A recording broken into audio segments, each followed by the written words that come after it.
एक बार क्वेश्चन को पढ़ लेते हैं। लिखा हुआ point charge causes an electric flux of minus negative flux है भाई। नेगेटिव फ्लक्स कब आता है? सबसे पहली बात, अगर मान लेते हैं, अच्छा पहले तो स्फेयर बोला ही गया, तो स्फेयर की बात करें, अगर अगर हम लोग किसी स्फेयर के करेस्पॉन्डिंग चल रहे हैं तो फील्ड लाइंस इनवर्ड जब भी होती हैं, जब भी इनवर्ड होंगी, तभी उस केस में फ्लक्स नेगेटिव आ सकता है। क्यों? क्योंकि फ्लक्स का फॉर्मूला क्या होता है? फ्लक्स का फॉर्मूला होता है, अगर हम इलेक्ट्रिक फील्ड को कांस्टेंट लेके चल रहे हैं तो हम लोग लिखते हैं ई ए कॉस थीटा।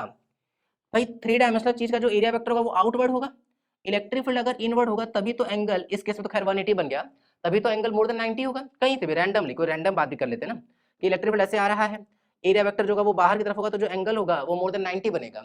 और अगर एंगल मोर देन 90 होता है तब उस केस में कॉस नेगेटिव होता है, कॉस नेगेटिव होगा तो भी फ्लक्स क्या होगा? नेगेटिव होगा। अब इलेक्ट्रिक फील्ड लाइंस क्या लिखा है? एक पॉइंट चार्ज जो कॉज कर रहा है, पॉइंट चार्ज है, और इलेक्ट्रिक फील्ड पक्के से इनवर्ट ही होनी चाहिए, मतलब कंफर्म हो गया कि वो जो चार्ज होना चाहिए वो नेगेटिव होना चाहिए। क्यों? क्योंकि पॉजिटिव होता तो इलेक्ट्रिक फील्ड लाइन बाहर जाती, और अगर इलेक्ट्रिक फील्ड लाइन बाहर की ओर निकल रहा होता, एरिया वेक्टर भी बाहर की ही ओर होता, तब तो दोनों के बीच में एंगल लेस देन 90 डिग्री होता ना, तब तो cos थीटा पॉजिटिव होता, तो फ्लक्स भी पॉजिटिव आ जाता। इसका मतलब एक बात तो कंफर्म हो गया है कि जो चार्ज रहा होगा वो नेगेटिव रहेगा।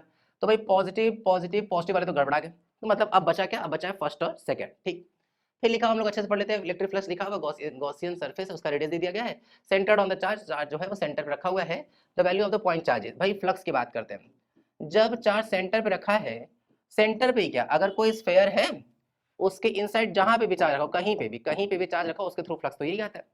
फ्लक्स आ रहा है नेगेटिव, तो नेगेटिव रखेंगे, minus 2 into 10⁴ is equals to, inside charge हम लोगों को पता ही लगाना है, एप्सिलॉन नॉट का वैल्यू क्वेश्चन में साफ साफ दिया हुआ है 8.85 इंटू 10⁻⁻12।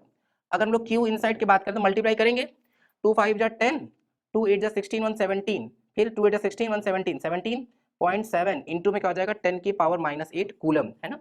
यूनिट वगैरह तो हम लोग ध्यान से देख सकते हैं। कैसे देखेंगे भाई? सबसे पहले यहाँ क्या लिखा हुआ? यहाँ लिखा हुआ है न्यूटन मीटर स्क्वायर पर कूलम लगा दे रहे हैं भाई, अपॉन में कूलम।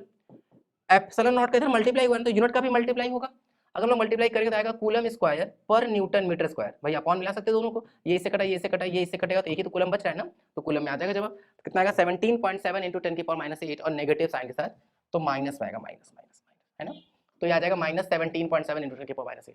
अगर यहीं पे बोला जाता कि फ्लक्स पॉजिटिव है तो सबको सेम सॉल्व करते, बस ये पॉजिटिव वाला टिक कर देते, तो ये ध्यान रखना है।